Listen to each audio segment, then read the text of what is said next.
देश में यूं तो लाखों करोड़ों लोग प्रधानमंत्री मोदी के चाहने वाले हैं, लेकिन आज हरियाणा से जो तस्वीरें निकलकर सामने आई हैं, उसे देखने के बाद हर कोई दंग रह गया है। हर किसी के दिल में बस एक ही आवाज निकली है कि प्रशंसक हो तो ऐसा। देखिए, देश के किसान सिर्फ खेतों में ही नहीं, अपने जज्बे में भी मिसाल कायम करते हैं। एक ऐसा ही नाम है हरियाणा के कैथल जिले के किसान रामपाल कश्यप जी का, जो पिछले 14 सालों से नंगे पांव चल रहे थे, और वो भी सिर्फ एक संकल्प के साथ कि जब तक नरेंद्र मोदी देश के प्रधानमंत्री नहीं बनते और जब तक मैं उनसे नहीं मिल लेता, तब तक जूते नहीं पहनूंगा। रामपाल कश्यप पेशे से एक खेतीहर मजदूर हैं।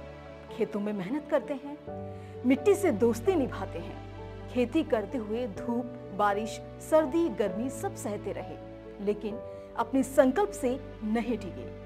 मोदी जी 2014 में प्रधानमंत्री बने, लेकिन मुलाकात 2025 में हुई। दरअसल प्रधानमंत्री मोदी 14 अप्रैल को हरियाणा के दौरे पर थे। वहां उनकी मुलाकात कैथल के रामपाल कश्यप से हुई।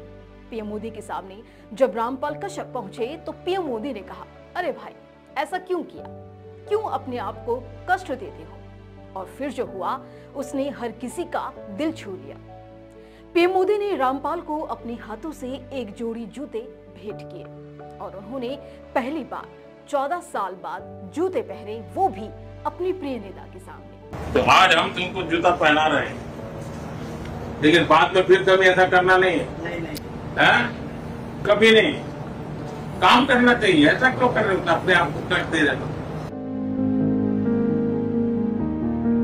वैसे तो प्रधानमंत्री मोदी 2014 में पीएम बन गए और रामपाल कश्यप की मुराद पूरी हो गई, लेकिन मिलना बाकी रहा। इसके बाद रामपाल कश्यप अपने संकल्प पर अड़े रहे। सोमवार को अंबेडकर जयंती के मौके पर जब पीएम मोदी हरियाणा दौरे में दूसरे पड़ाव यमुनानगर पहुंचे, तो रामपाल कश्यप का इस तरह 14 साल पुराना इंतजार खत्म हो गया। और इस खास पल का वीडियो खुद प्रधानमंत्री मोदी ने अपने सोशल मीडिया पर शेयर किया और लिखा, हरियाणा के यमुनानगर में आज कैथल के रामपाल कश्यप जी से मिलने का सौभाग्य मिला। इन्होंने 14 वर्ष पहले एक प्रण लिया था, मोदी जब तक प्रधानमंत्री नहीं बन जाते और मैं उनसे नहीं मिल लेता, तब तक जूते नहीं पहनूंगा। मुझे आज उनको जूते पहनाने का अवसर मिला। पीएम मोदी ने आगे लिखा, मैं ऐसे सभी साथियों की भावनाओं का सम्मान करता हूँ, परंतु मेरा आग्रह है कि वो इस तरह के प्रण लेने की बजाय किसी सामाजिक अथवा देश हित के कार्य का प्रण लें। रामपाल जी की इस भावना के पीछे सिर्फ एक नेता के प्रति प्रेम नहीं था, ये उस किसान का विश्वास था जो देश के नेतृत्व में बदलाव और किसानों के लिए बेहतर कल की आस रखता है।